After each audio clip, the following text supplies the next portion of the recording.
سر جی، میرا تو سیدھا سادہ آپ سے ایک سوال ہے، دین کے علم حاصل کرنے کے بارے میں طریقہ کار۔ ہم نے دیکھا ہے کوئی آدمی دین کا علم حاصل کرنا چاہتا ہے اور شروع کرتا ہے تو کوئی قرآن شریف پڑھنا شروع کر دیتا ہے، کوئی حدیث کا شروع کر دیتا ہے کہ جی میں دین کا علم حاصل کرنا چاہتا ہوں، مقصد اس کا یہ ہوتا ہے۔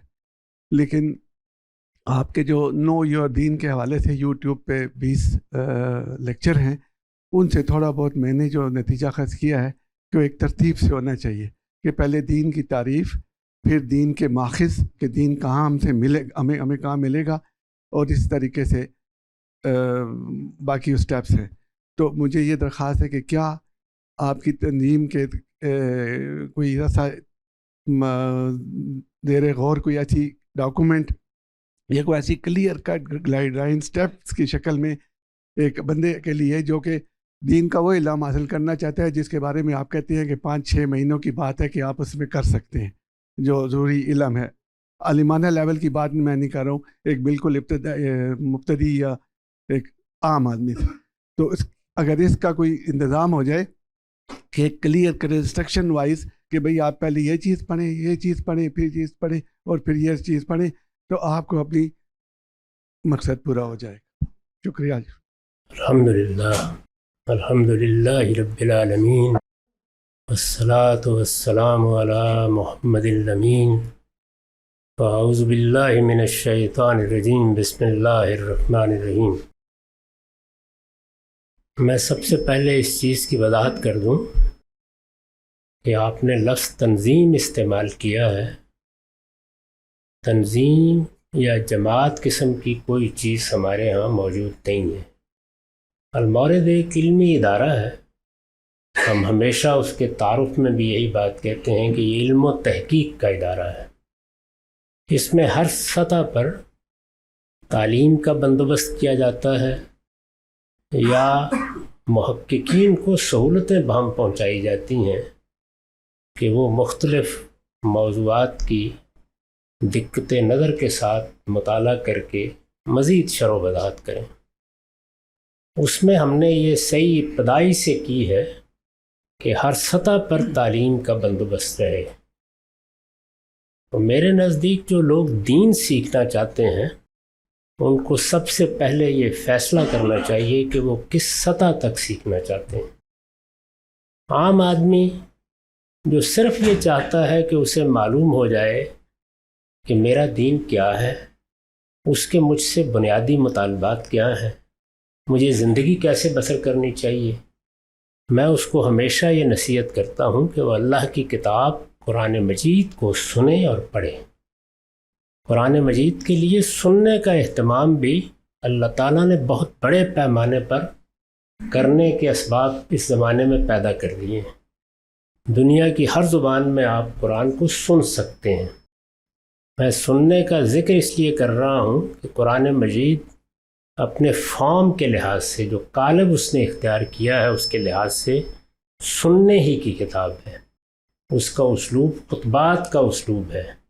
اس وجہ سے اگر آپ اس کو سنیں گے، عربی زبان میں تو کیا ہی کہنے ہیں، لیکن ترجمہ بھی سنیں گے تو وہ آپ کے دل پر زیادہ بہتر تاثیر کے ساتھ وارد ہوگا۔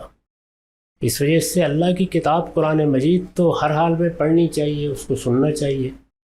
اب اس میں ایک عام آدمی کے لیے تذکیر بھی ہے، نصیحت بھی ہے، انذار بھی ہے، دین جن چیزوں کے بارے میں مطلبے کرنا چاہتا ہے ان پر تنبیہ بھی ہے، اور اگر کسی موقع پر انسان کو اپنے ذوق کے لحاظ سے کوئی چیز متوجہ کرتی ہے تو وہ اس کو مزید آگے بڑھ کر بھی سیکھ سکتا ہے۔ قرآن پڑھتے رہنا چاہیے۔ ہمارے ہاں جو روایت قائم ہوئی کہ قرآن مجید کی تلاوت زندگی کے معمولات میں داخل ہو جائے، یہ بڑی غیر معمولی روایت ہے۔ آپ بے شک ہفتے میں ایک دن مقرر کر لیں، آدھ گھنٹہ مقرر کر لیں، لیکن قرآن مجید اسی طرح سننا یا پڑھنا چاہیے۔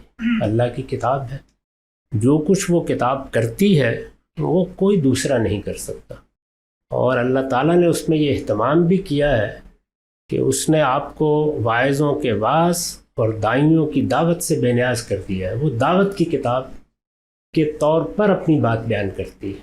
یعنی اس طرح بیان نہیں کرتی کہ یہاں توحید پر ایک خطبہ ہے، یہاں رسالت کے بارے میں کوئی بیان ہے.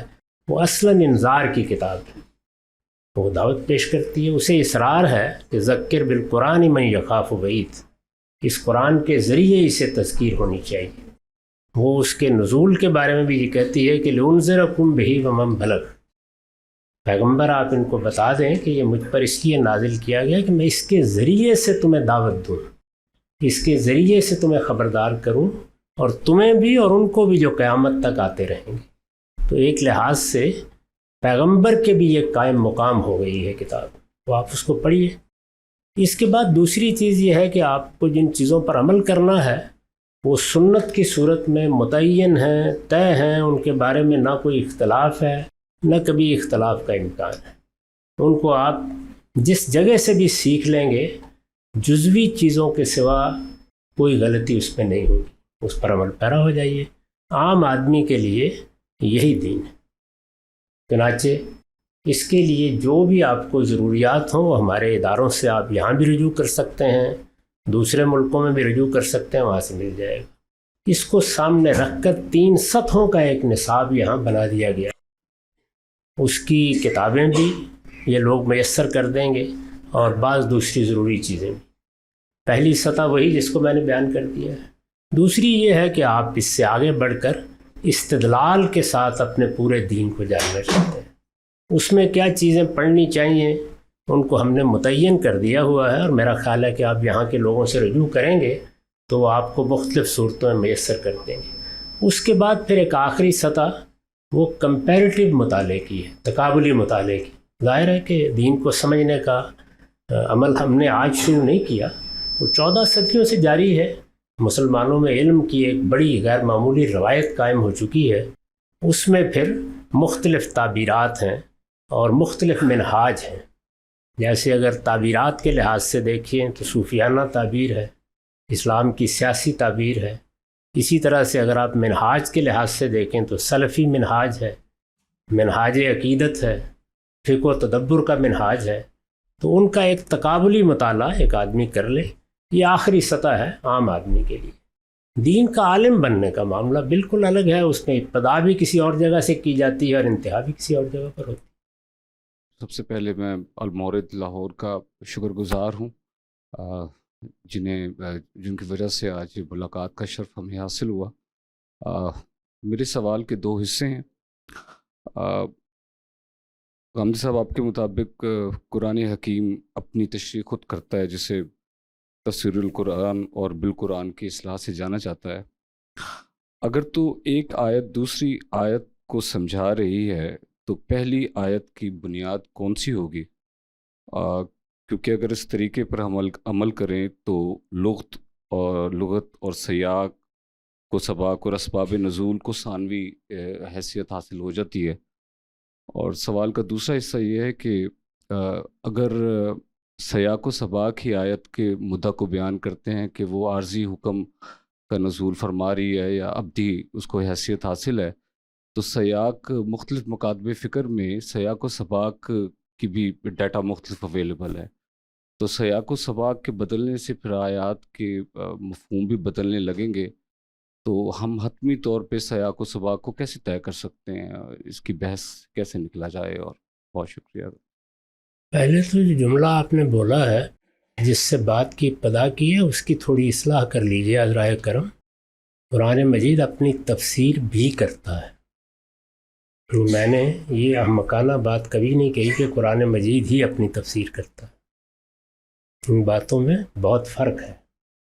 یعنی اللہ تعالیٰ نے جب لوگوں کی ہدایت کے لیے اپنی کتاب اتاری ہے تو جو چیز بھی آپ لوگوں سے کہیں گے، وہ تقریر کی صورت میں کہیں، وہ تحریر کی صورت میں کہیں، اس میں چند مسائل لازماً پیدا ہو جاتے ہیں. ایک یہ کہ آپ نے جو لفظ استعمال کیے ہیں وہ اگر مختلف معنی میں مشترک ہیں تو یہاں کس معنی میں استعمال ہوا ہے.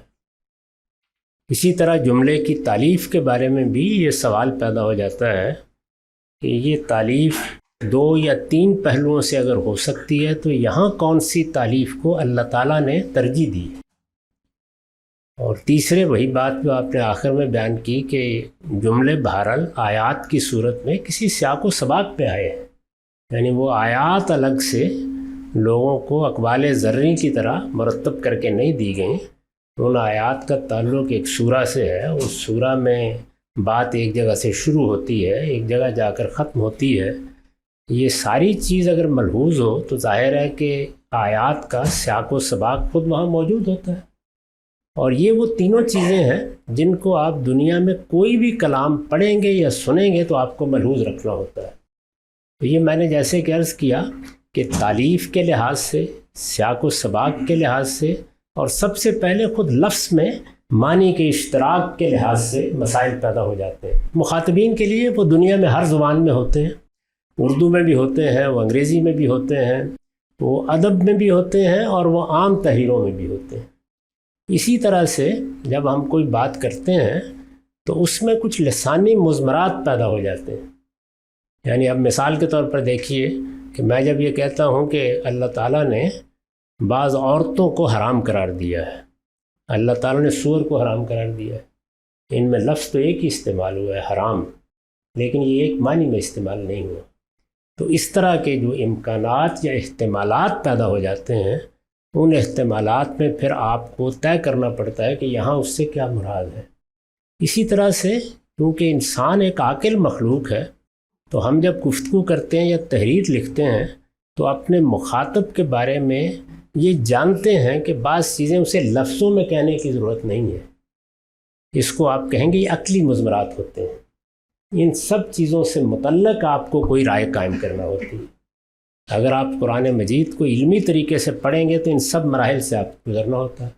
تذکیر نصیحت کے لیے سنیں تو وہ دنیا کی آسان ترین کتاب ہے، لیکن جب آپ اس کو علمی طور پر جاننا چاہتے ہیں تو پھر ان مراحل سے آپ کو گزرنا ہوتا ہے۔ اس میں قرآن مجید بھی مختلف موقعوں پر چونکہ ایک ہی مضمون کو اسی طرح مختلف انداز سے ادا کرتا ہے کہ ایک پھول کا مضمون ہو تو 100 رنگ سے باندھو، تو اس وجہ سے وہ بہت سی جگہوں پر ان تمام پہلوؤں کے لیے اپنی تفسیر بھی خود بن گیا ہے۔ یعنی اگر ایک جگہ اشتراک کا پہلو نمایاں نہیں تھا تو دوسری جگہ سمجھ میں آ جاتا ہے، ایک جگہ ایک تالیف اس نے اختیار کی ہے اور ہم اس پہ رائے قائم کرنے میں کچھ تردد محسوس کرتے تھے، دوسری جگہ اس کو کھول دیا ہے۔ تو یہ مطلب ہوتا ہے اس بات کا۔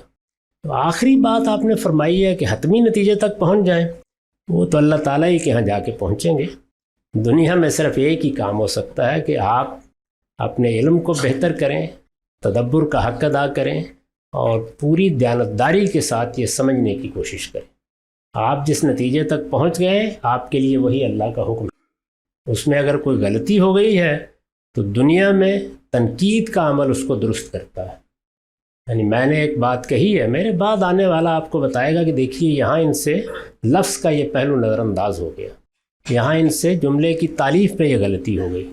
یہ عمل بھی جاری رہتا ہے، اور اس طرح آپ سفر کرتے رہتے ہیں۔ یہ دنیا میں جاری ہے، قیامت میں اللہ تعالیٰ نے ضمانت دے دی ہے کہ اگر خلوص نیت کے ساتھ آپ نے ایک رائے قائم کی ہے، اس میں غلطی ہو گئی ہے، تو مطمئن رہیں اللہ تعالیٰ غلطیوں پر مواخذہ نہیں کرتا۔ میرا یہ سوال ہے کہ ایک حدیث ہے ہمارے نبی محمد صلی اللہ علیہ وسلم کی کہ قیامت کے روز 70,000 افراد ایسے ہیں جو بغیر کسی حساب کے جنت میں داخل کیے جائیں گے، اور جن کی کچھ نشانیاں انہوں نے بتائی، ان میں سے ایک یہ کہ وہ دم یا رقیہ نہیں کرتے، اللہ پہ ہی توکل کرتے ہیں۔ مجھے یہ پوچھنا تھا کہ کچھ ایسی آج کل ہیں چیزیں، ایسی بیماریاں یا تکلیفیں کہ جس کی وجہ سے لوگ رقیہ کرتے ہیں، دم کرواتے ہیں، اللہ کا نام ہی اپنے اوپر کرواتے ہیں، تو کیا یہ کروانا ٹھیک ہے؟ مجھے اس چیز کے بارے میں پوچھنا تھا۔ اس میں چند چیزیں سمجھ لیجئے۔ رسالت مآب صلی اللہ علیہ وسلم جب کبھی یہ بیان کرتے ہیں کہ جنت میں یہ ہے یا دوزخ میں یہ ہے، ایک تو وہ بیانات ہیں جو قرآن مجید میں آ گئے۔ قرآن مجید نے اصول کے طور پر بات کی ہے ہمیشہ، اور یہ دیکھ لیجئے کہ وہاں اس طرح کا کوئی سوال ہی پیدا نہیں ہوتا، وہ بیان ہے۔ رسالت مآب صلی اللہ علیہ وسلم کو جنت دوزخ کے بارے میں اس طرح کی چیزیں کیسے بتائی گئیں، اسی کو ایک دوسرے پہلو سے دیکھیے روایتوں میں آپ کو بعض پیشین گوئیاں ملیں گی، وہ قیامت تک کے بارے میں ہے۔ اپنے زمانے کے فوراً بعد کیا واقعات ہوں گے اس میں بھی بعض باتیں فرمائی گئی ہیں، اور پھر عہد بعہد بعض چیزوں کے بارے میں پیشین گوئی کی گئی ہے۔ یہ سب آپ کو کیسے بتایا گیا؟ میں اس نتیجے پر پہنچا ہوں، اور اس کے میں نے بہت شواہد جمع کر دیے ہیں۔ ہم اب جو حدیث پر کام کر رہے ہیں اس میں آپ جگہ جگہ اس کی شہادتیں دیکھیں گے کہ خواہ وہ اگلی دنیا کے معاملات ہیں یا اس دنیا کے، یہ سب آپ کو رویا میں دکھائے گئے ہیں۔ یعنی مثال کے طور پر جنت دکھانی ہے تو جیسے رویا میں یا خواب کے عالم میں آپ کو ایک چیز دکھائی جاتی ہے، رسالت میں آپ کو بھی یہ چیزیں ایسے ہی دکھائی گئی ہیں۔ بعد کی دنیا میں کیا ہونے والا ہے وہ بھی ایسے ہی دکھایا گیا ہے۔ چنانچہ اس طرح کے تمام بیانات محتاج تعبیر ہو گئے ہیں۔ جب آپ لفظوں میں کوئی چیز بیان کرتے ہیں تو وہ معنی کے ادراک کا تقاضا کرتی ہے، جیسے ابھی میں نے قرآن مجید پر بات کی۔ جب رویا میں کوئی چیز دکھائی جاتی ہے تو تعبیر کا تقاضا کرتی ہے۔ قرآن مجید میں خواب یا رویا بیان ہوئے ہیں۔ سیدنا یوسف کا رویا، 11 ستارے اور سورج اور چاند میرے سامنے سجدہ ریز ہیں۔ بادشاہ کا رویا، اس میں دیکھیے قحط کے سال موٹی اور دبلی گایوں کی صورت میں دکھائے گئے ہیں۔ اسی طرح زندہ کے ساتھیوں کا رویا، یعنی جو 2 لوگ ان کے ساتھ قید ہیں انہوں نے بھی اپنا اپنا خواب بیان کیا ہے۔ تو یہ رویا ہے، تعبیرات ہیں۔ اس لیے اس میں 70,000 کے الفاظ، یا میں نے دیکھا کہ وہاں عورتوں کی یہ حالت تھی، میں نے دیکھا کہ وہاں مردوں کی یہ حالت تھی، اس وقت رویا میں جو لوگ دکھائے گئے یہ اس کا بیان ہوتا ہے۔ تو اس کو کبھی تعمیم کے انداز میں نہیں لینا چاہیے۔ ہمیں بھی اگر کوئی چیز اس طرح دکھائی جائے گی تو یہ ایسے ہی معلوم ہوگی۔ تو یہ تو ان ساری چیزوں کو سمجھنے کا طریقہ ہے۔ اسی اصول پر میں نے بہت سی چیزوں کے بارے میں لوگوں کو توجہ دلائی ہے۔ ابھی علم النبی کی پہلی جلد شائع ہو گئی ہے، اس میں آپ دیکھیے آثار قیامت کی روایات ہیں۔ اسی طرح رسالت مآب نے اپنے بعد کے زمانے میں، جو فوراً بعد، جس کو خود آپ نے فرمایا کہ خیر القرون قرنی ثم الذین یلونہم ثم الذین یلونہم، اس کے بارے میں بھی بعض رویا آپ کے بیان ہوئے۔ اور جو متعین رویا خود آپ کے زمانے میں آپ کے خلفائے راشدین کے بارے میں یا صحابہ کے بارے میں ہے، وہ کوئی 20-21 کی تعداد میں بالکل الگ ہے، اس کا ہم نے ایک الگ باب بنا دیا ہے۔ یہ بات بھی آپ نے بیان فرمائی ہے کہ پیغمبروں کو بہت سی چیزیں رویا ہی میں دکھائی جاتی ہیں۔ رسالت مآب کا جب انتخاب کیا گیا ہے تو اس میں بھی آپ نے پڑھا ہوگا کہ پہلے رویا صادقہ شروع ہوئے، یعنی سچے خواب آنا شروع ہوئے۔ غار حرا میں بھی جو واقعہ آپ کو پیش آیا وہ میں نے بتا دیا ہے، بالکل صراحت سے معلوم ہو جاتا ہے کہ وہ رویا ہے، اس میں پہلی وحی کی ابتدا نہیں ہوئی۔ پہلی وحی کی ابتدا غار سے نکلنے کے بعد پہاڑ پر راستے میں ہوئی۔ تو اس لیے رویا کے پہلو سے ان چیزوں کو ہمیشہ دیکھنا چاہیے۔ رہ گئی یہ بات کہ کوئی آپ نے دم کیا ہے، کوئی آپ نے تعویذ کیا ہے، کوئی آپ نے اس طرح کی چیز کی ہے جس کو رقیہ کہا جاتا ہے، اس کی نوعیت کیا ہے؟ تو رقیہ یا اس طرح کی چیزیں 2 طرح کی ہوتی ہیں۔ ایک وہ کہ جن میں، اور بہت سے ہیں، میں خود جانتا ہوں اس طرح کی بہت سی چیزوں کو، جس میں شرک اور بدعت کی آمیزش ہو جاتی ہے، جس میں بسا اوقات ایسے اعتقادات داخل ہو جاتے ہیں جو دین میں سخت قابل اعتراض ہیں۔ تو اس طرح کی چیزوں کے بارے میں متنبہ رہنا چاہیے۔ اس کا بہترین بیان وہ ہے جو روایتوں ہی میں آ گیا ہے کہ رسالت مآب صلی اللہ علیہ وسلم سے آپ کی زوجہ محترمہ نے یہ پوچھا کہ یہود کی عورتیں ہیں تو ان سے بعض اوقات اس طرح کے رقیہ ہم سیکھ لیتے ہیں، اور اس سے مثال کے طور پر فلاں چیز میں آرام ہو جاتا ہے، یہ ہو جاتا ہے۔ تو آپ نے فرمایا یہ دیکھ لیا کرو کہ اس میں کوئی شرک کی چیز نہ ہو۔ یہی صحیح تعبیر ہے اس معاملے میں، یعنی یہ دنیا کے تجربات ہیں۔ جیسے آپ نے علاج دریافت کر لیے ہیں، اب فلاں بوٹی میں یہ شفا ہے، فلاں دعا سے یہ فائدہ ہو جاتا ہے، فلاں جراثیم بجائے بیماری پیدا کرنے کے اندر جا کے لڑ کے بیماری کا خاتمہ کر دیتا ہے، تو یہ تجربات سے معلوم ہوتا ہے۔ اس طرح کے تجربات لوگوں نے مادی دنیا کے بارے میں بھی کیے ہیں، اور اس میں آپ دیکھیے کہ اس وقت 3-4 بڑے طریقہ علاج دنیا میں موجود ہیں۔ ایلوپیتھی ہے، ہومیوپیتھی کا معاملہ ہی بالکل الگ ہے۔ میرے استاذ کہا کرتے تھے کہ یہ طب کا تصوف ہے، تو یہی صورتحال کم و بیش اور بعض طریقہ علاج کی بھی ہے۔ نفسی علوم کے معاملات بھی دنیا میں رہے. میں نے خود اس کا تجربہ کیا ہے، میں گزرا ہوں اس سے، مجھے معلوم ہے کہ اس میں شفا ہو جاتی ہے، معاملات مؤثر ہو جاتے ہیں. وہ تجرباتی علوم ہیں، ان کا دین سے کوئی تعلق نہیں ہے. تمام تجرباتی علوم کے بارے میں پیغمبر کی ہدایت یہی ہے کہ یہ دیکھ لیجئے اس میں کوئی شرک یا بدعت نہیں. تو بس یہ آپ کو اہتمام کرنا چاہیے. اگر کوئی شرک اور بدعت کی چیز نہیں ہے تو یہ ایسے ہی ہے جیسے آپ کسی دعا سے فائدہ اٹھا رہے ہیں. استاد میرا سوال ہے کہ استدلال میں جذبات کے دخل کو کیسے روکا جائے؟ جذبات کو درانے سے کیسے روکا جائے؟ جذبات کا دخل، جیسے حضرت امیر معاویہ کا اور حضرت علی کا معاملہ ہو تو وہاں جذبات پہ ذرا. جی ہاں، وہ جو رسالت مآب صلی اللہ علیہ وسلم نے نصیحت فرمائی ہے کہ قاضی حضرات اگر غصے میں ہوں تو فیصلہ نہ کریں. تو جب آپ پہ جذبات کا غلبہ ہو تو استدلال نہ فرمایا کریں. یہ کہ استدلال تو پہلے قدم ہی پر یہ تقاضا کرتا ہے کہ جذبات کو ایک طرف رکھ دیں. اس میں البتہ دوسروں کی یہ رعایت ضرور ملحوظ رکھیں کہ اللہ تعالیٰ ہزاروں لاکھوں کی تعداد میں ایسے ہی لوگ پیدا کرتا ہے جن کے ہاں شخص منبع الہام بنتا ہے. یعنی وہ کسی علم سے مجرد استفادہ کرنے کی صلاحیت ہی نہیں رکھتے ہوتے. مجرد کا مطلب کیا ہے کہ آپ مثال کے طور پر کلام ہے تو اس کو دیکھیں، زبان ہے تو اس کو دیکھیں، عقلی استدلال کیا جا رہا ہے تو عقلی استدلال کے معیار پر اس کو پرکھیں.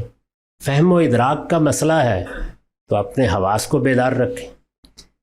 تو استدلال کے لیے یا مجرد طور پر کسی علم کو سمجھنے کے لیے ایبسٹریکشن میں بعض اوقات آدمی کو لے جاتا ہے، بہت سے لوگوں کو دقت محسوس ہوتی ہے. یعنی زیادہ تر لوگ، جیسے میں نے عرض کیا، کہ وہ شخص کو مرکز بناتے ہیں.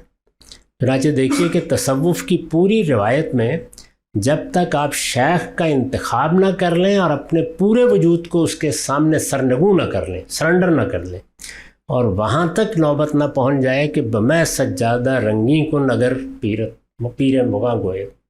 یعنی اگر پیر مغاں یہ فرماتے ہیں کہ شراب کا جام لاؤ اور اپنے سجادہ نماز پر انڈھیل دو تو وہ بھی کر ڈالو. اس درجے میں آپ کسی شخص کے سامنے جب تک اپنے آپ کو سرنگو نہیں کر لیتے، وہ کہتے ہیں کہ ہمارے علم کے ساتھ تعلق ہی پیدا نہیں ہوتا آدمی کا. تو یہاں کیا ہے؟ شخص شیخ ہے. اب ظاہر ہے کہ یہ انسان کی نفسیات کو ملحوظ رکھ کے یہ بات کہی گئی ہے. زیادہ تر لوگوں کا یہی معاملہ ہوتا ہے. ایسی صورتحال پیغمبروں کے ساتھ ہو جاتی. سیدنا مسیح علیہ السلام کی پوری امت کو دیکھیے کیا کر ڈالا ہے انہوں نے ان کے بارے میں. اسی طرح سیدنا علی رضی اللہ عنہ کی شخصیت ہمارے ہاں ایسے ہی لوگوں کے لیے منبع الہام بن گئی ہے.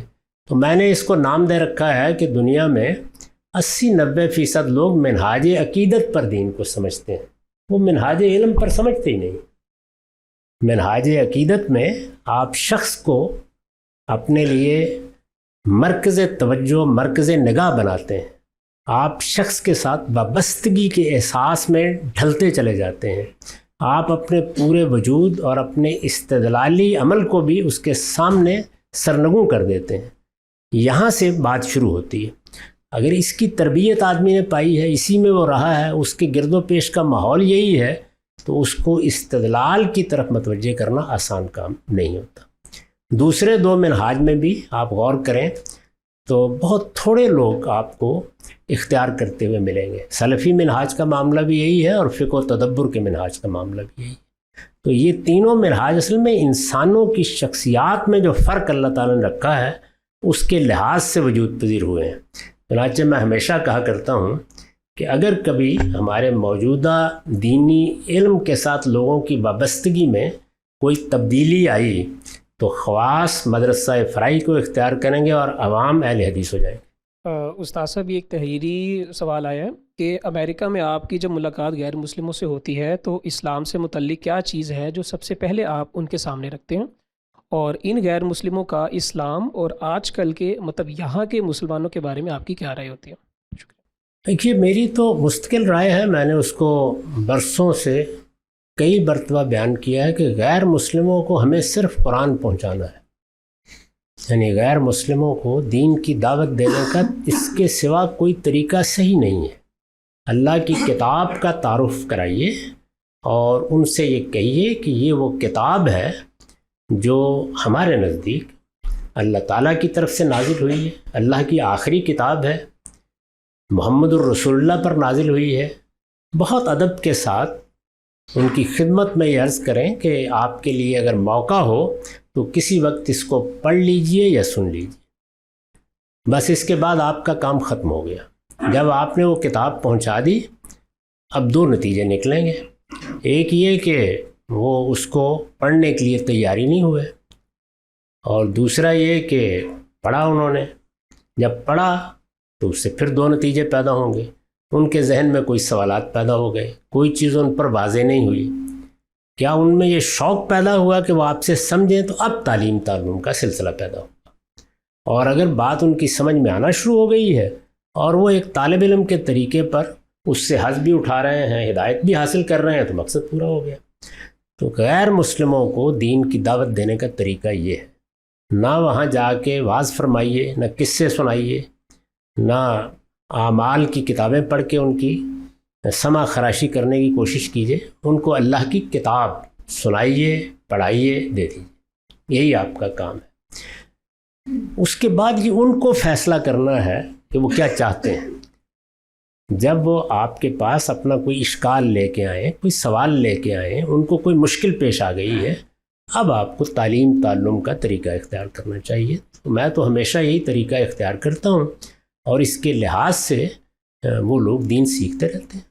بہت سے لوگ ہیں مسلمان بھی ہوئے ہیں۔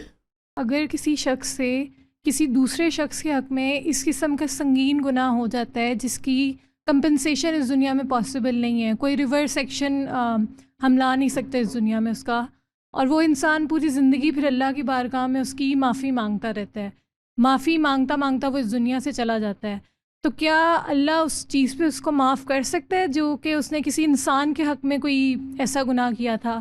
اگر تو اللہ معاف کر دیتا ہے تو پھر تو یہ ایک دروازہ کھل گیا اس ایک عمل کا، لیکن اگر اللہ معاف نہیں کرتا تو پھر ایک انسان پوچھتا ہے کہ کیا یہ انصاف نہیں کہ ایک رتی بھر کے گناہ کے لیے جو کسی انسان کے حق میں اس نے کیا، وہ پوری زندگی معافی مانگتا رہا اللہ سے اور اللہ نے اس پہ اس کی معافی نہیں کی؟ تو بس یہ سوال ہے میرا۔ اس میں دو چیزیں مل گئی ہیں میری بہن۔ ایک ہے اللہ سے معافی مانگنا۔ اللہ تعالیٰ نے تو ضمانت دے دی ہے اس بات کی کہ اگر گناہ کے فوراً بعد معافی مانگی گئی ہے تو لازماً معاف کر دیا جائے۔ اگر تاخیر ہو گئی ہے تو اس میں بھی پھر یہ بتایا ہے کہ کوشش کرو کہ توبہ بھی کرو، اصلاح بھی کر لو۔ اللہ توبہ اور اصلاح کو قبول کرتا ہے۔ یہ بتایا کہ بڑے سے بڑا گناہ بھی اگر ہوا ہے تو لا تقنطوا من رحمت اللہ، اللہ کی رحمت سے کبھی مایوس نہ ہو۔ اللہ تو غفور الرحیم ہے۔ اللہ کے بارے میں یہ خیال کرنا کہ میں نے گناہ کیا تھا، بہت معافی مانگی ہے، معلوم نہیں معاف کیا یا نہیں، اس نے تو ضمانت دے دی ہے۔ اور بلکہ اس سے آگے بڑھ کر سورہ فرقان میں فرمایا ہے کہ جب کوئی شخص بڑے سے بڑے گناہ سے، اور اس میں 3 بڑے گناہوں کا، سب سے بڑے گناہوں کا ذکر کیا ہے پہلے، شرک کا، قتل کا اور بدکاری کا، اور اس کے بعد یہ بشارت دی ہے کہ اگر توبہ کی ہے، اصلاح کر لی ہے تو اللہ تعالیٰ برائیوں کو بھی خیر میں بدل دے گا۔ بہت بڑی بشارت ہے۔ اس لیے اللہ تعالیٰ کے بارے میں تو یہ کوئی سوال نہیں، اصلی سوال یہ ہے کہ اس میں ایک دوسرا فریق بندہ بھی ہے، یہ ہے سوال۔ بندے کے معاملے میں ظاہر ہے کہ اگر دنیا میں ہم نے معافی تلافی کر لی، اس نے ہم کو معاف کر دیا تو قصہ ختم ہو گیا۔ اگر ایسا نہیں ہوا تو یہ مقدمہ پھر قیامت میں پیش ہونا ہے، یعنی جو معافی آپ نے مانگی، میں نے مانگی، ہم نے نماز کے بعد اللہ تعالیٰ سے دعائیں کیں، یہ سب چیزیں بارگاہ خداوندی سے متعلق تو یہاں بھی مؤثر ہیں، وہاں بھی مؤثر ہیں، لیکن بندے کا مقدمہ وہاں پیش ہوگا اور ہمیں اس کا سامنا کرنا پڑے گا۔ اس کے بارے میں یہ بتا دیا گیا ہے کہ وہاں نیکیاں ہی آپ کے پاس موجود ہوں گی اگر وہ تبادلے پر اصرار کرے گا، اور اگر معاف کر دے گا تو معاف کر دے گا۔ اسی لیے لوگوں کو بہت توجہ دلائی جاتی ہے کہ وہ بندوں کو غفور الرحیم نہ سمجھ لیا کریں، یعنی بندے اپنا حق دینے یا معاف کرنے کے معاملے میں ایسے فراخ دل نہیں ہیں، تو اس میں بہت احتیاط کرنی چاہیے۔ جو بشارتیں ہیں وہ اللہ کی معافی کے بارے میں۔ ایک عام آدمی کی حیثیت سے جو دین سے وابستہ ہے، اس کو ایک ڈائلما کا ایک سامنا ہے جدید انفارمیشن کے جو ہم ایرا میں ہیں۔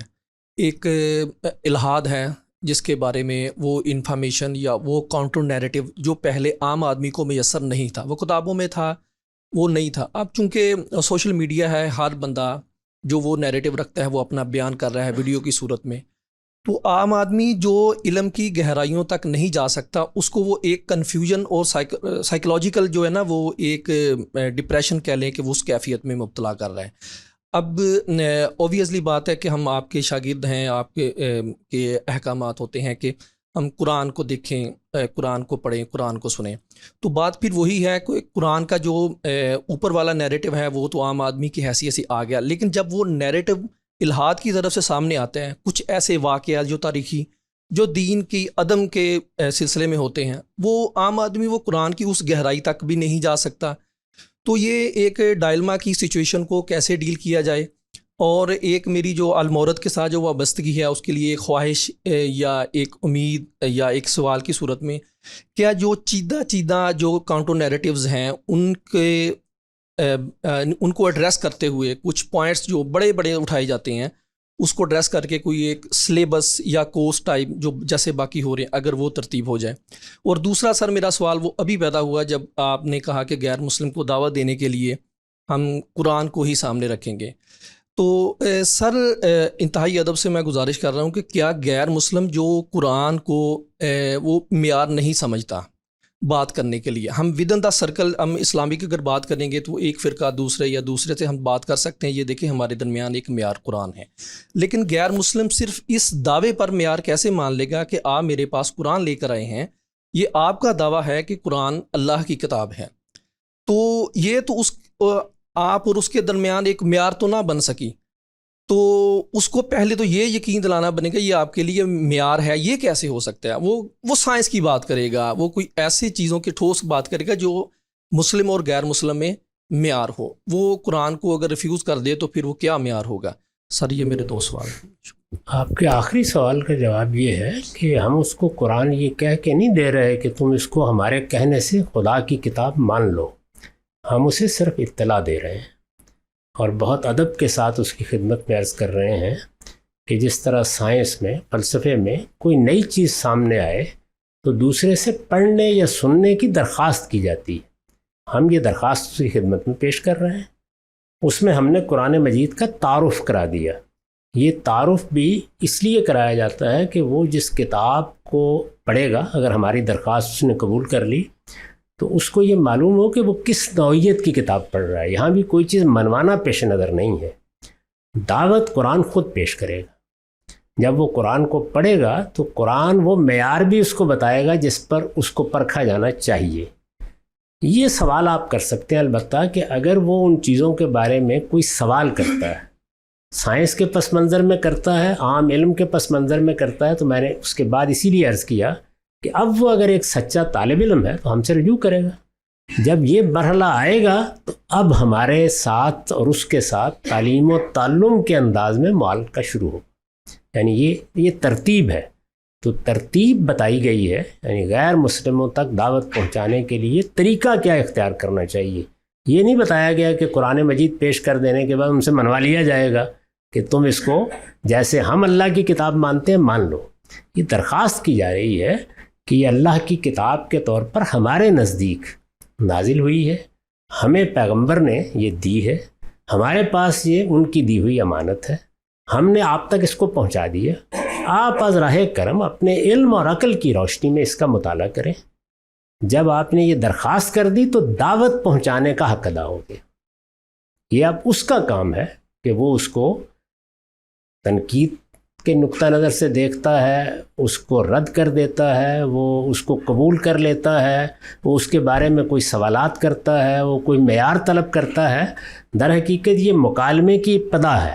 اب وہ بات کرے گا.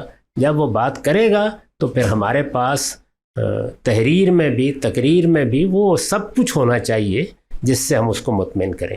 یہ جو ہمارا علمی کام ہے وہ اصل میں اس دوسرے مرحلے کی چیز ہے. جس چیز کی طرف میں نے توجہ دلائی ہے وہ یہ ہے کہ پہلے مرحلے میں ہمیں کچھ نہیں کرنا. پہلے مرحلے میں اللہ کی کتاب کو پہنچا دینا یہ بہت کافی ہے. اور اگر سلیم الطبع انسان ہوگا، اللہ نے اس کا ہدایت کے لیے انتخاب کیا ہے تو وہ متوجہ ہو جائے گا. یعنی مان لے گا، یہ میں نے نہیں عرض کیا، متوجہ ہو جائے گا. ایک طالب علم کے طریقے پر جب آدمی متوجہ ہو جاتا ہے تو اللہ تعالیٰ نے ضمانت دی ہے کہ صرف یہ تبدیلی اگر اس نے اپنے اندر کر لی ہے تو ہدایت تک پہنچانا اللہ کا کام ہے. اور وہ اللہ کے کام میں ہمیں جو کچھ کرنا ہے، جب وہ ہمارے پاس آئے گا، پوچھے گا، اپنے اشکالات پیش کرے گا تو ہم اپنی خدمت انجام دے دیں گے.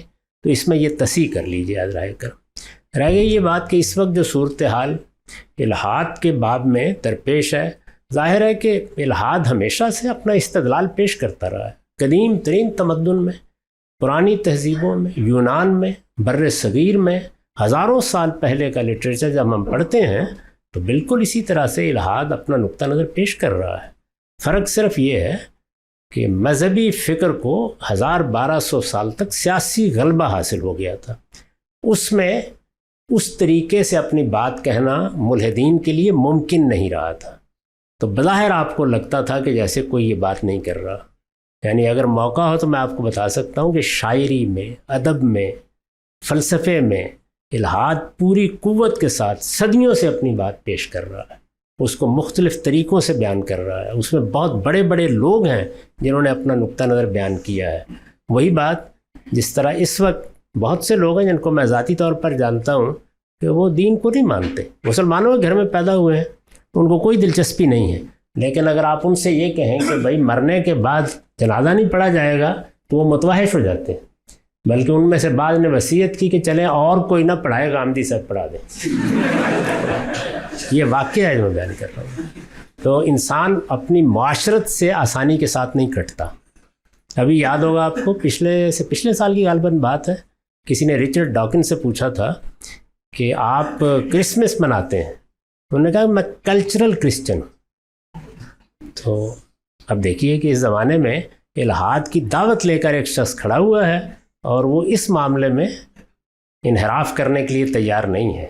یعنی میں کرسچن ہوں، کس پہلو سے؟ مذہبی لحاظ سے نہیں، ثقافتی اور تہذیبی روایت کے لحاظ سے. تو ایسا ہی معاملہ اس سے پہلے ملحدین کا رہا. وہ چونکہ یہ دیکھتے تھے کہ یہ تو عالمی سطح پر مذہبی فکر کا غلبہ ہے، ادھر مسیحیت کے پاس اقتدار ہے، ادھر مسلمانوں کے پاس اقتدار ہے، اس میں اب یہ کوئی آسان کام نہیں ہے. تو اپنی معاشرتی حیثیت کو قائم رکھنے کے لیے ایسے اسالیب اختیار کرتے تھے جس میں برملا آپ الحاد کا الزام ان پر نہ رکھ سکیں، لیکن اپنی پوری بات کہتے ہیں اور ہر پہلو سے کہتے ہیں. تو یہ ہمیشہ موجود رہا ہے. موجودہ زمانے میں اب یہ صورت نہیں رہی.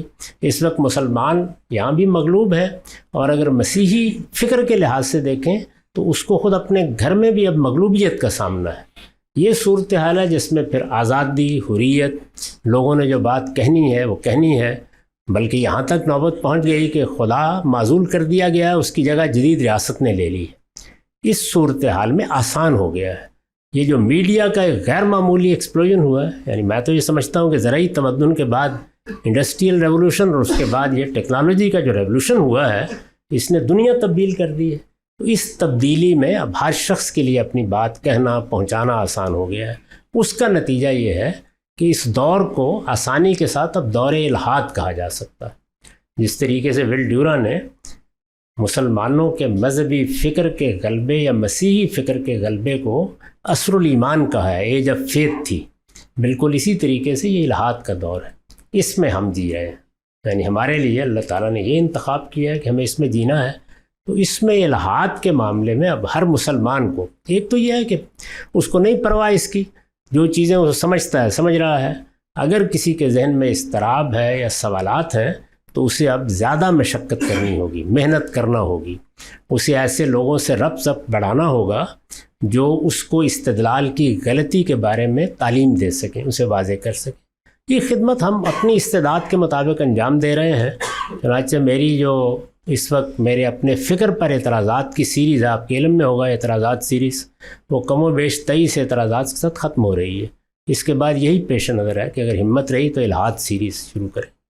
پہلی بات تو میں آپ کا شکریہ ادا کرنا چاہوں گا کہ آپ نے میرے انڈیویجولی لائف کے اندر جو رول پلے کیا ہے، آپ نے مجھے مخالفت اور اختلاف اس کے اندر فرق بتا دیا ہے، اور میں اختلاف اور مخالفت کو صحیح سمجھ سکا ہوں، اور سوال کو جو دبانے کی بجائے اب سوال کرنا سیکھ چکا ہوں. وہ الگ بات کہ سوال جس سے بھی کیا ہے، خواہ وہ یونیورسٹی کا لیکچرار ہو یا مسجد کا امام ہو، وہاں سے شاباشی ملی ہے. اور سوال میرا 2 سوال ہیں چھوٹے چھوٹے.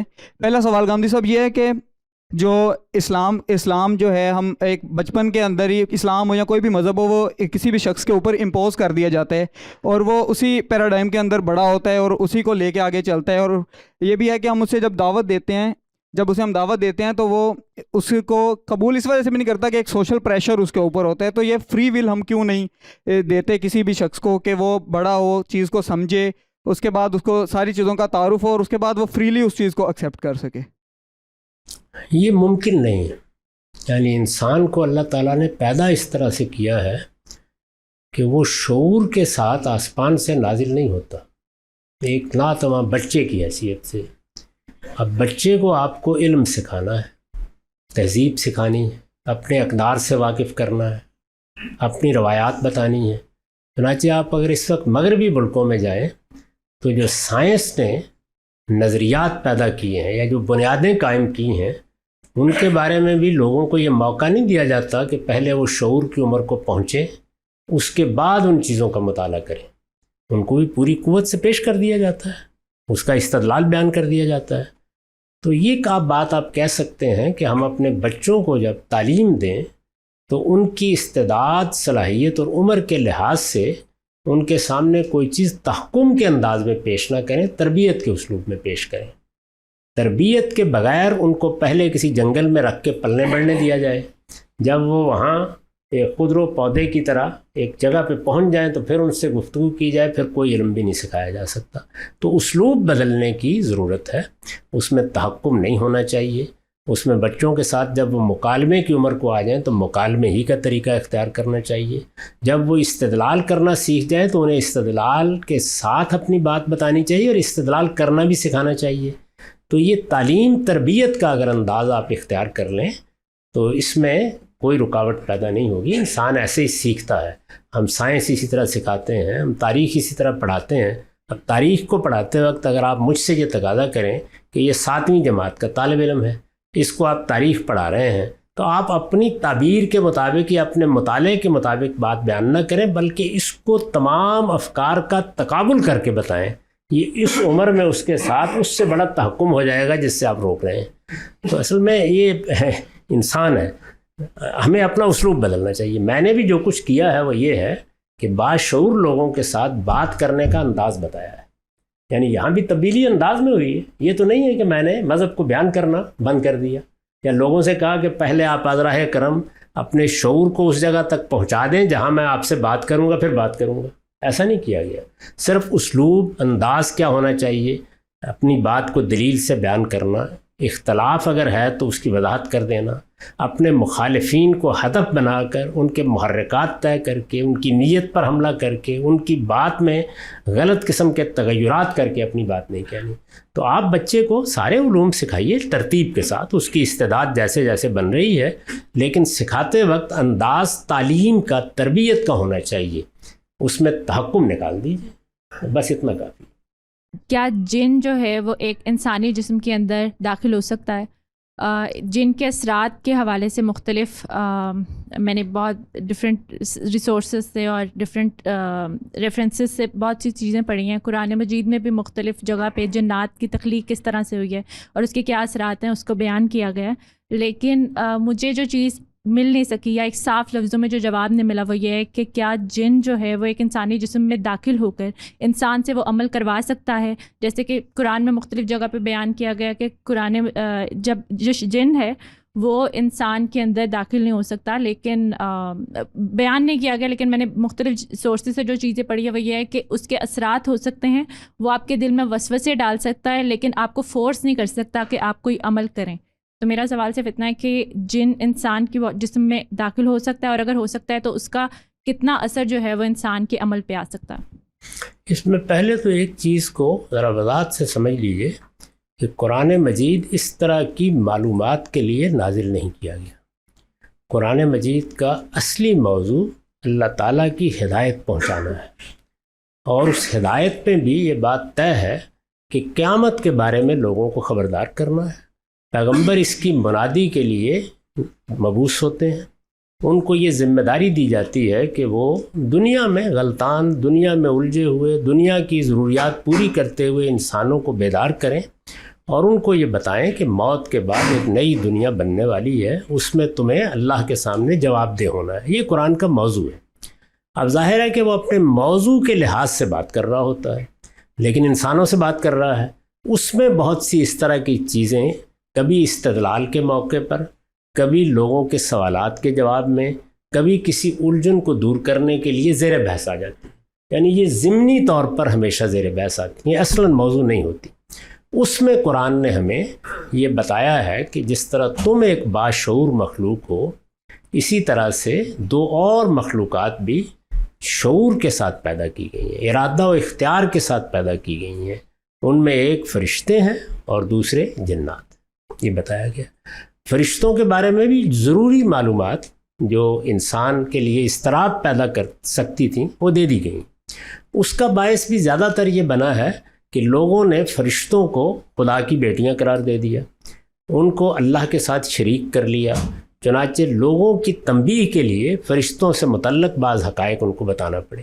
یہی صورتحال جنات کے بارے میں ہوئی۔ خود رسالت مآب صلی اللہ علیہ وسلم کی قوم کے لوگ جنات کے بارے میں بھی بہت سے تصورات رکھتے تھے۔ ان کی اصلاح کرنے کے لیے اللہ تعالیٰ نے بتایا کہ جنات بھی تمہاری طرح کی ایک مخلوق ہے، اس کا مادہ تخلیق، آگ کہہ لیجئے، انرجی کہہ لیجئے، وہ تم سے اس لحاظ سے مختلف ہے، ان کی خصوصیات اس نوعیت کی ہیں، تم ان کو نہیں دیکھ سکتے، وہ تمہیں دیکھتے ہیں، وہ کیا عقائد رکھتے ہیں، کیا نظریات رکھتے ہیں، اس کا تھوڑا سا تعارف کرا دیا ہے۔ یہ بتا دیا ہے کہ جس طرح تمہاری طرف ہم نے اپنے پیغمبر بھیجے ہیں، ان کی طرف بھی بھیجے ہیں، اور اس کے ساتھ یہ وضاحت کر دی ہے کہ ارادہ و اختیار کے ساتھ ہم نے جس طرح تمہیں پیدا کیا ہے، چونکہ انہیں بھی پیدا کیا ہے، چنانچہ ان میں اچھے بھی ہیں، ان میں برے بھی ہیں، ان کا انجام بھی وہی ہوگا، ان کے لیے بھی جنت ہے، ان کے لیے بھی دوزخ ہے۔ یہ اطلاعات اس میں بیان کر دی۔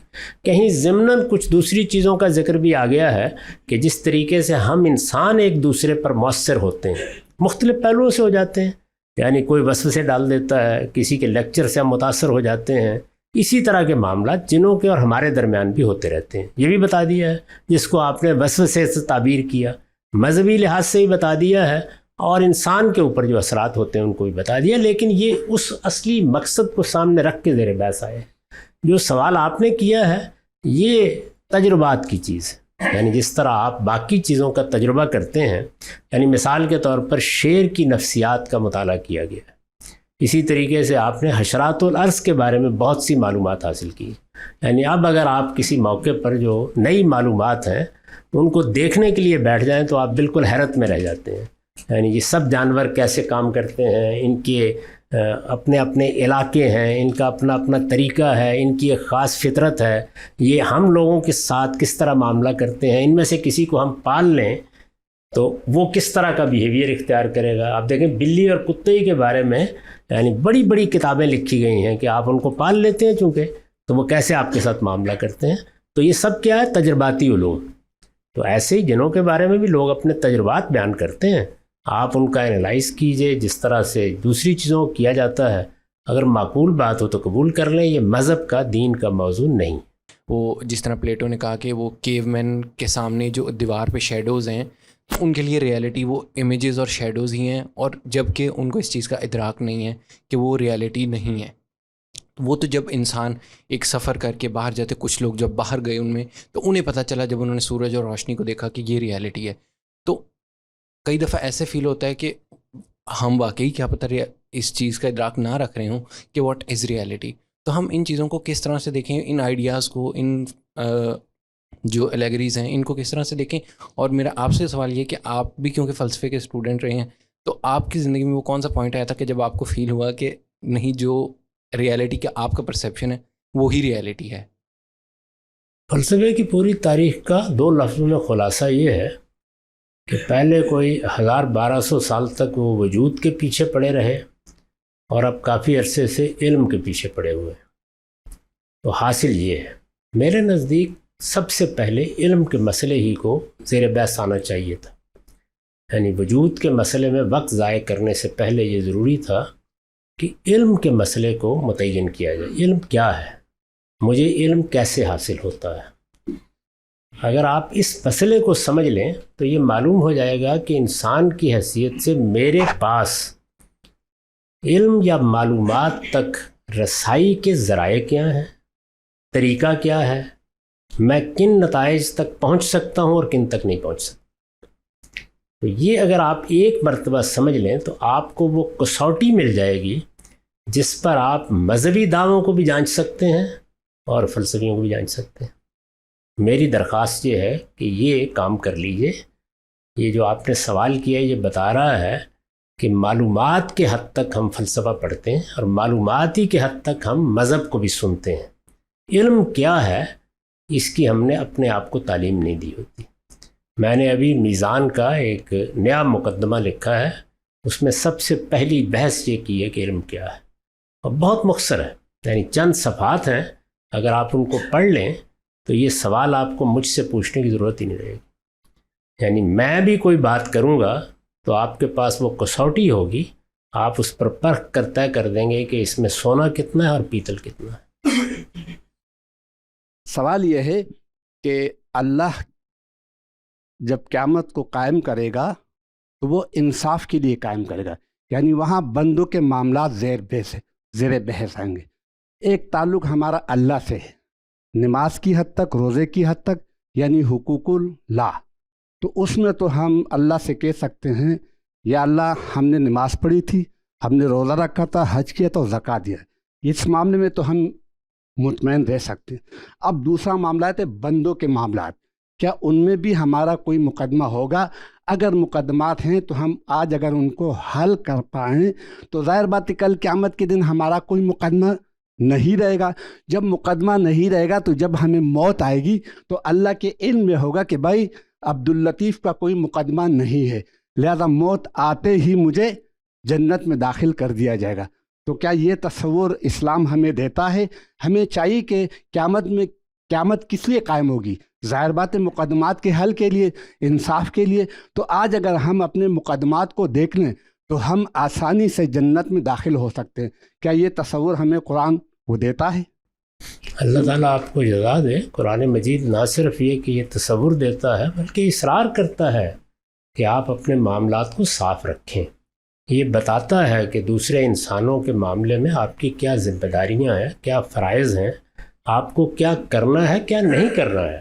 اس نے صرف کھانے پینے پر حرمتوں کا اطلاق نہیں کیا، اخلاق میں بھی حرمتوں کا اطلاق کیا ہے. بتایا ہے کہ لوگوں کے ساتھ معاملہ کرنے میں کیا چیزیں ممنوع ہیں، کن چیزوں کے تمہیں قریب نہیں جانا، اور معاملات کی بنیاد مثبت طور پر کیا ہونی چاہیے. تمہیں عدل سے کام لینا ہے، تمہیں احسان کا رویہ اختیار کرنا ہے، تمہیں اپنے اعزاء اقربا کے لیے اثار کر کے ان کی خدمت کو اپنی دینی ذمہ داری سمجھتے ہوئے جینا ہے. اور اسی طرح یہ بتایا ہے کہ فواحش کے قریب نہیں جانا، دوسرے انسانوں کی جان مال آبرو کے لیے کوئی خطرہ پیدا نہیں کرنا، ان کے حقوق تلف نہیں کرنے. تو یہ ساری باتیں اللہ تعالیٰ نے بتائی ہیں، اور ان کے بارے میں تو ہمیشہ توجہ دلاتا ہوں کہ بڑھ کر، سب سے بڑھ کر متربع رہنا چاہیے، کیونکہ انہی کا مقدمہ ہے جو خطرناک صورت اختیار کر سکتا ہے. آپ نے بالکل درست فرمایا کہ اللہ تعالیٰ کے معاملے میں تو ہم یہاں معافی مانگیں گے، اللہ تعالیٰ کے حضور میں اپنے آپ کو پیش کر دیں گے، ندامت کے 2 آنسو بہہ نکلیں گے، تو توقع یہی ہے کہ وہ غفور الرحیم ہے، معاف فرما دے گا. انسان تھوڑ دلا ہے، اس کے معاملے میں بہت احتیاط کرنی چاہیے. میرا سوال تھا آپ سے کہ کیا میوزک سننا حرام ہے؟ مطلب میوزک سننے کے لیے صرف اس طرح کہہ دینا حرام ایک بہت بڑا لفظ ہے، تو کیا یہ ایسا ہے؟ بیٹے میں نے تو اس پر بہت میوزک سنائی. اگر آپ مجھ سے واقف ہیں اس کو آپ کو سن لینا چاہیے تھا. یہ جتنے فنون لطیفہ ہیں، وہ شاعری ہے، موسیقی ہے، مصوری ہے، یہ سب اپنی ذات میں بالکل جائز ہے. ان میں کوئی چیز بھی حرام نہیں ہے. ان کے استعمال میں بعض حرمتیں داخل ہو جاتی ہیں تو ان سے بچنا چاہیے. اس کو بھی میں نے بڑی تفصیل سے واضح کیا ہے. غنا پر اعتراضات سیریز میں بھی گفتگو ہوئی ہے، اور اللہ تعالیٰ نے سورہ اعراف میں وہ بنیادیں واضح کر دی ہیں جن کو سامنے رکھ کر ہم حرمت حلت کے، یعنی یہ چیز حرام ہے، یہ چیز جائز ہے یا حلال ہے، اس کا فیصلہ کر سکتے ہیں. ابھی میں نے جیسے ایک سوال کے جواب میں کہا کہ آپ کو علم میں کیا چیز معیار کی حیثیت رکھتی ہے اس کو سمجھنا چاہیے. فلسفہ پڑھنے سے پہلے، مذہب کو سمجھنے سے پہلے وہ معیار تو پہلے اپنے یہاں طے کر لیں، پھر اس کی بنیاد پر فیصلہ ہوگا کہ کس کی بات ماننی ہے، کس کی بات نہیں ماننی. تو حرام حلال کے بارے میں بھی اللہ تعالیٰ نے ایک معیار سورہ اعراف میں بیان کر دی ہے اور یہ بتا دیا کہ میں نے صرف یہ 5 چیزیں حرام کی ہیں. یہ موسیقی میں ہوں گی تو وہ بھی حرام ہو جائے گی، یہ مصوری میں ہوں گی تو وہ بھی حرام ہو جائے گی. تو اس لیے ان میں سے کوئی چیز بھی اصلاً یا ذاتی طور پر ممنوع نہیں.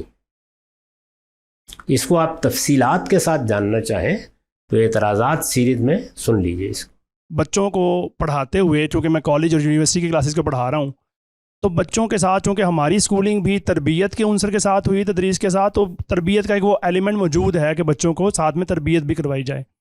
تو اس لیے جب اس عمل پہ آپ سلیبس یا کریکولم کے ساتھ ساتھ موو آن کر رہے ہوتے ہیں تو کافی حد تک آپ کو اپنے گرد و نواح سے اور وہ جمع غفیر جو ہمارے ارد گرد برس رہا ہے اس میں اجنبیت کا احساس بڑا سخت ہو جاتا ہے، اور بعض اوقات وہ اتنا شدید ہوتا ہے کہ آپ کے سوا آپ کے پاس کوئی آپشن نہیں ہوتی کہ سوائے آپ بیٹھ کے اپنے آپ کو ایک دنیا کے لوگوں کے ہجوم کے اندر تنہا محسوس کریں. اور اللہ کے ساتھ بھی وابستگی ہمارے مسلمانوں کی، آج کل کے مسلمانوں کی اس قدر نہیں ہے کہ جس کو ہم اپنا دکھ بھی رو کے سنا سکیں. تو ایسی سچویشن میں اپنا موٹیویشن لیول اور اپنا وہ کام جو آپ کر رہے ہیں اس کو مینٹین رکھنے کے لیے آپ کا، جو میں ایک دفعہ شکریہ بھی ادا کرنا چاہوں گا ان کا جنہوں نے وہ غامدی ایپ ڈیولپ کری. That is a very good source to get the guideline about the Quran and the other things. But major thing is کہ وہ آپ کی جو لونلینس ہے، جو آپ کا اکیلے لگے رہنا ہے، اور اس پہ ایک انسپریشن بھی ہے انبیاء کے صبر کے اوپر بھی کہ وہ کیسے کتنی مشکل سے وہ کرتے رہتے تھے اس چیز کو، نفسیاتی طور پہ، جذباتی طور پہ اس کو کیسے موٹیویٹڈ رکھا جا سکتا. Thank you. جب بھی اس طرح کی کیفیت پیدا ہو تو رسالت مآب صلی اللہ علیہ وسلم کے ایک ارشاد کو سامنے رکھیے: بدل الاسلام و غریبہ سیعود و غریبہ فطوبى للغرباء. اسلام کی ابتدا اجنبیت کے ساتھ ہوئی، عنقریب یہ پھر اجنبی ہو جائے گا. چنانچہ اجنبیت کی زندگی بسر کرنے والوں کے لیے مبارک ہے. تو اس وجہ سے آپ کے پیش نظر یہ ہوگا تو کبھی پریشانی نہیں ہوگی. جو راستہ ہم نے اختیار کیا ہے یہ اس کا ناگزیر نتیجہ ہے. دنیا میں جس طرح میں ابھی عرض کر رہا تھا، جس طرز فکر کا غلبہ ہو اس میں آپ اگر کوئی بات اپنے طریقے سے صحیح علم پر صحیح استدلال کے ساتھ کہیں تو وہ آسانی سے نہ سنی جاتی ہے نہ مانی جاتی ہے. اس میں ایک اجنبیت کا دور آتا ہے. مجھ پر تو وہ زمانہ بھی آیا ہے جس میں یہ محسوس ہوتا تھا کہ شاید اگر میں باہر نکلوں گا تو کوئی ایک شخص بھی میری طرف دیکھ کے میرے اسلام کو ماننے کے لیے تیار نہیں ہوگا. یہ صورتحال بھی پیش آ جاتی ہے. اسی طرح ہمارے ملک میں جو حالات پیش آئے، طالبان کی تحریک اٹھی، اس میں ظاہر ہے میرا نقطہ نظر عام لوگوں سے بہت مختلف تھا. اب تو سب کے سب لوگ وہی بات کہہ رہے ہیں، لیکن اس وقت کوئی سننے سمجھنے کے لیے تیار نہیں تھا. ایسا ہی آپ نے بالکل حال میں دیکھا، یعنی 2 سال پہلے غزہ میں جو صورتحال پیدا ہوئی، میرے اپنے احباب، میرے اپنے حلقے کے لوگوں نے اس میں جو کچھ مجھے کہا ہے وہ سب میرے پاس محفوظ ہے. اس سے آپ اندازہ کر سکتے ہیں کہ کیا صورتحال پیدا ہو جاتی ہے. لیکن دیکھ لیجئے 2 اور 2 4 کی طرح وہی نتائج نکل آئے اور آپ کوئی سننے سمجھنے کے لیے بھی تیار نہیں ہے. تو ایسا ہوتا ہے، اس لیے اس میں پریشان نہیں ہونا چاہیے. اللہ کی کتاب کو پڑھتے رہیے، اپنے نقطہ نظر، اپنے فکر کا بار بار جائزہ لیتے رہیے، اور ہر وقت یہ چیز پیش نظر رکھیے کہ فطوبى للغرباء. اجنبی رہنا ہے اور اجنبی رہنے والوں کے لیے اللہ تعالیٰ کے پیغمبر نے مبارک دی. سب سے پہلے تو میں اللہ تعالیٰ کا شکر گزار ہوں کہ ہم آپ کے عہد کے اندر جی رہے ہیں. یعنی یہ ایک ایسا زمانہ ہے کہ ہمیں سوال نہیں کرنے دیا جاتا، اور اگر ہم کوئی سوال کر لیتے ہیں تو ہمیں کوئی اس کا شافی جواب نہیں ملتا. حالانکہ فرشتوں نے بھی اللہ سے سوال کیا تھا کہ آپ نے انسان کو کیوں پیدا کیا ہے. تو میرا سوال یہ ہے کہ جہاد کے حوالے سے آپ کا جو نقطہ نظر وہ ہمارے سامنے ہے کہ جب تک اسلامی ریاست جو ہے وہ اس کی اجازت نہیں ہوگی، اس کی سربراہی کے اندر جو ہے نا جہاد کا یہ کام جو ہے سر انجام دیا جائے گا. لیکن اگر حکومتیں جو ہیں اتنی مغلوب ہو جائیں کہ وہ کچھ نہ کر پائیں، وہ جس طرح ماضی قریب کے اندر بھی ہمیں ایسی بہت ساری مثالیں ملتی ہیں، اور زمانہ قریب کے اندر بھی یا اس سے تھوڑا پہلے بھی سید احمد شہید رحمۃ اللہ علیہ اور بھی ہمارے دوسرے بزرگ حضرات، تو میرا نہیں خیال کہ ان کو کوئی ایسی